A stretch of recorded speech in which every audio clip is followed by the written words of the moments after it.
نبی صلی اللہ علیہ وسلم فرمایا جو گھر سے نکلے نماز کی طرف متطہرن پاک ہو کر، فرض نماز کی طرف نکلے پاک ہو کر تیار ہو کر، اس کا اجر ایسے ہے جیسے حاجی احرام باندھ کے حج بیت اللہ کے لیے جاتا ہے. یعنی مسجد سے نمازی جب مسجد کے لیے جاتا ہے ایسے ہے جیسے حاجی احرام باندھ کے حج بیت اللہ کے لیے جا رہا ہے. اللہ اچھا یہ تشبیہ دی گئی اس میں کیا ہے؟ من کل الوجوہ نہیں ایسے ہی ہے. وہ کس طرح؟ اچھا دیکھیں پھر کس چیز میں تشبیہ ہے کہ حاجی جو ہوتا ہے کون ہے؟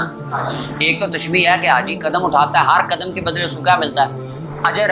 اسی طرح یہ بھی ہر قدم کے بدلے اللہ اس کو اجر عطا فرما رہا ہے. ایک تو اس میں تشبیہ ہے. دوسرا یہ ہے کہ حاجی احرام باندھتا ہے پاک ہو کے، حاجی پاک ہو کے باندھ لیتا ہے احرام. اب اس نے احرام کھولنا نہیں، حج کے بعد کھولنا. اب یہ بندہ پاک ہو کے وضو اور نماز کے لیے چل پڑا ہے. اب اس نے بھی نماز پڑھ کے ہی لوٹنا ہے، نماز کے بغیر ہے.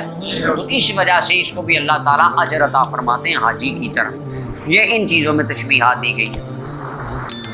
اچھا جی، اور فرمایا جو نکلے چاشت کی نماز پڑھنے کے لیے نہ اس کو نکالے مگر یہی چیز، یعنی صرف مقصد یہی لے کے جائے، اس کا اجر ایسے ہے جیسے کہ عمرہ کرنے والا حاجی. کون ہے؟ عمرہ کرنے والے حاجی کے اجر کی طرح.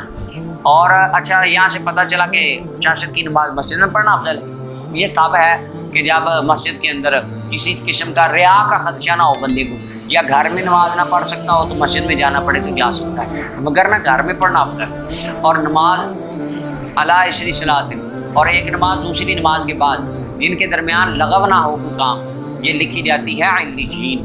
علیجین جو ہیں یہ اپنا بہو علم لدیوان الخیر، اللہ تعالیٰ کے افضل ترین فرشتوں کے پاس ایک دیوان ہے، ایک رجسٹر ہے.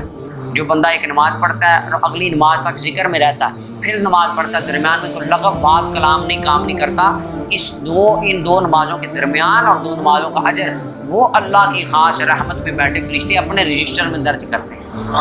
امام ابو داؤد رحمۃ اللہ علیہ